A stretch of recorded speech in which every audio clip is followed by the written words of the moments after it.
Welcome back to the Tool Crib. Today we're going to have a little bit of a tutorial on how to use a ratchet strap. Now it makes no difference on the size. They all work in pretty much the same way. It's just that as each size of ratchet strap, their load rating changes. So this is a 2-inch and this is good for a little over 3,000 pounds of pull.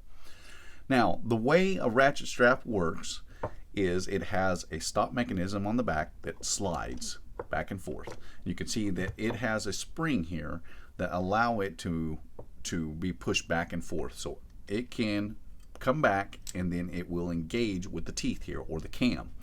Now as we rotate or tighten the ratchet strap, the teeth will rotate and it will push this stop mechanism back, but as it bypasses one set of teeth, it will spring back automatically into the next set. So we'll rotate it and you can see it'll snap back, and that's where you get that clicking sound. Now on the opposite side, on the handle side, this mechanism is also on a spring, so this plate will slide back and forth and it engages with the teeth as well.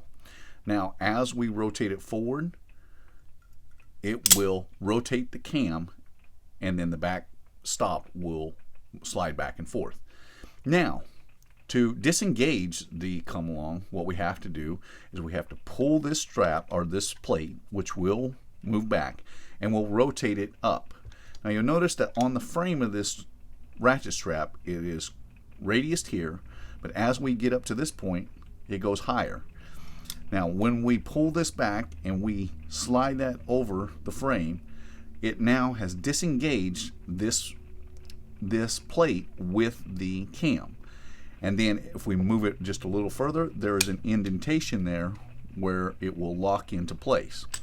Now what happens is, as we move it forward on the back side, the frame is actually built eccentric.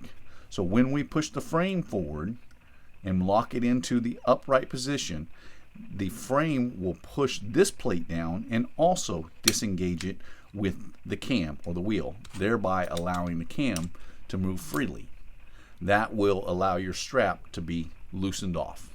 So let's go take a better look at this. We'll put a load on the truck and demonstrate a little better how it works. Now on your strap you'll have an indicator line, and this one is a little tough to see because it's a camo, but it has a stitch line here, and on the opposite side it doesn't. That helps you to get the strap straight. So what we want to do is we want to set the ratchet mechanism in position here, and then we're going to pull the strap through our cam like so and pull out all the slack. Once we have our slack pulled out, now we can release the mechanism here to get it up into the ratcheting position, and then we can tighten it up. You want to make sure that you keep your loose end straight with the main strap so that they wrap around the cam evenly. And once we've got it taut and straight, now we can release the handle and push it down and it will lock into place. Now we can roll the remainder of our strap, the loose end of our strap up, and tie it off so that it's not blowing in the wind. Now there's a lot of different methods on how to tie off the loose end of your strap. What I like to do is roll it up, take about 1.5 to 2 feet out of the center, and then I'm able to run through and tie it.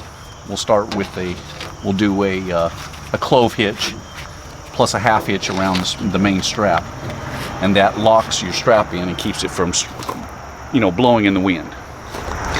Now when you're ready to remove your strap, you want to undo your roll, lay it out straight here, grab your handle, pull it back, and rotate it all the way forward. Once you get it above that ridge there that we looked at earlier, now you can just push it down and the strap will now be free, so you can pull it back and forth. Once again, we're going to hook it up. There we go.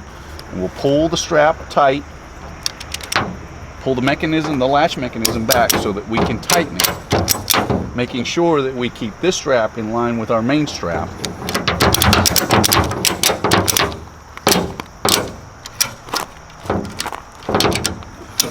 Once we have it tight, pull the handle back and rotate it down so that it will lock in position.